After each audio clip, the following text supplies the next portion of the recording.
So today we're going over the Coleman's pendulum.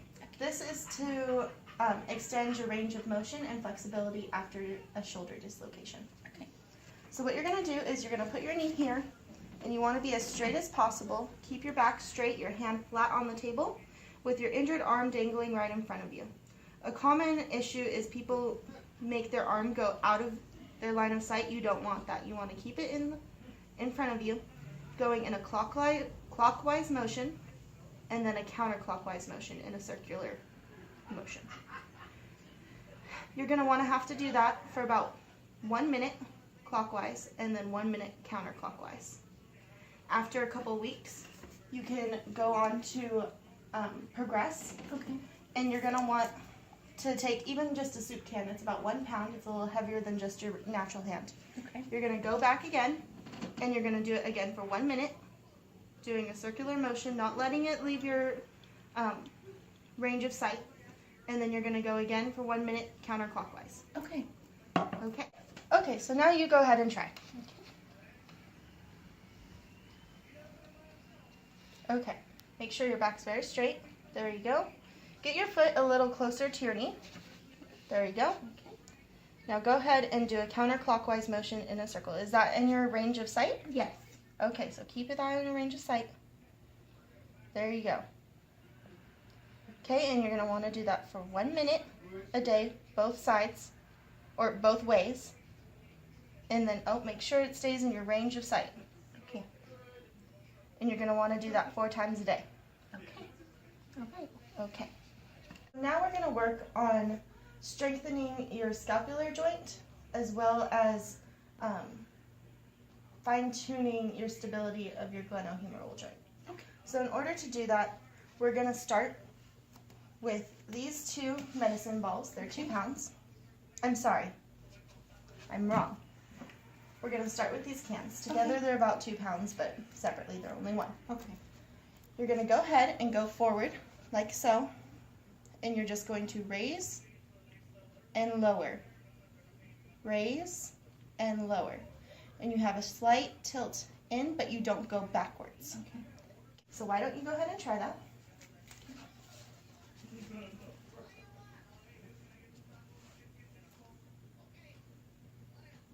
Okay, so when you do these exercises, you need to keep your back straight.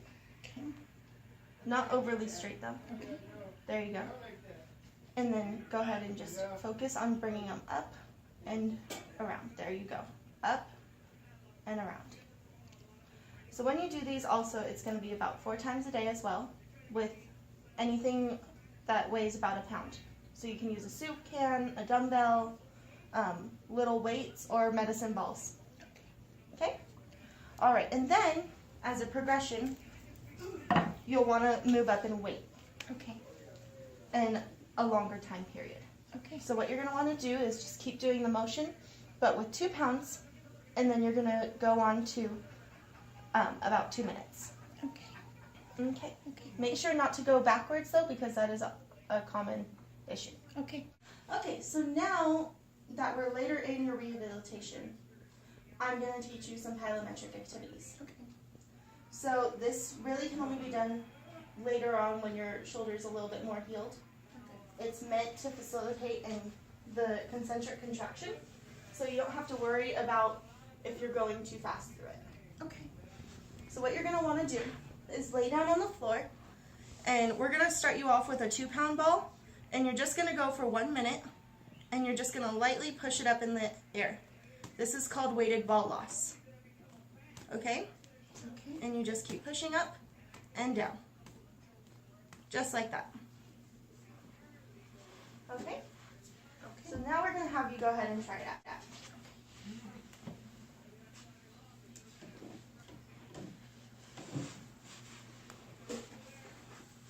All right? Perfect. So I'm going to go ahead and hand you the ball. Now go ahead and start throwing it up in the air. Just like that. Try to keep, a lot of people have trouble keeping it in their range of sight. Okay. Try to keep it straight. Okay. Just like that. Keep going straight.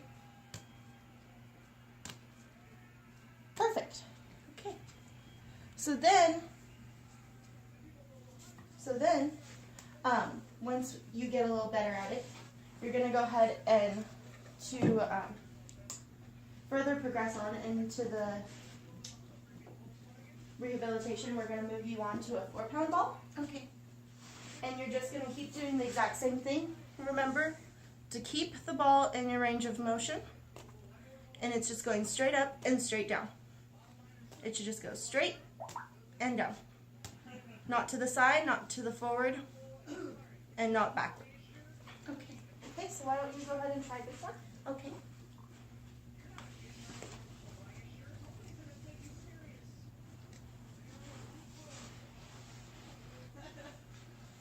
Make sure that your feet are all the way down. Oh, okay. Thank you. Okay. And then as it further progresses, we'll keep the 4-pound and move you to 2 minutes long. Okay, thank you. Thank you. So today we're going to talk about the kinetic chain movement exercises. Okay. The exercise I'm going to teach you is called the change of weight position. Basically what it's doing is teaching your glenohumeral joint the position sense again after an injury. So what you're going to do is you're going to start off on your knees like I am, and then you're going to lay both hands flat like this. You want to keep them in line with your shoulder. Then after you do this, I want you to go ahead and take one leg out and just get used to staying in this position without falling over. After this, you're going to go ahead and take the other leg out and hold it there for about 10 seconds so you get used to the position again. Now after you do that, you're going to mix in your arms, okay? So you're going to go ahead and I want you to take the arm that is afflicted and raise it up, just in line of your sight. Then you're also going to take the opposite leg and raise it up again. You're going to hold this position for about 10 seconds. After you've done that, you're going to go ahead and bring them back down. I want you to go ahead now and do the same thing but with the opposite arm and leg. Again, you're going to hold this for 10 seconds.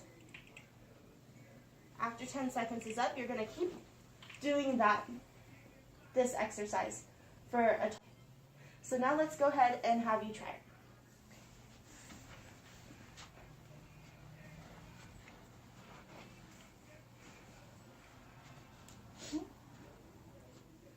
So make sure that your arms are in line with your shoulders. So there you go.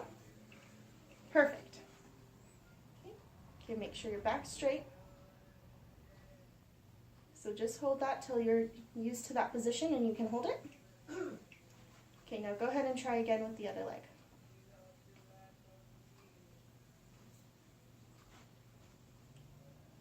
Okay, now whenever you're ready, go ahead and take the arm that is not afflicted. That is not afflicted? I'm sorry, the arm that is afflicted, and raise that up. Now go ahead and raise the other opposite leg. There you go. Now you're going to strive to hold it for 10 seconds, but you do not have to. Okay? And now you're going to go ahead and do it again to the other arm and leg.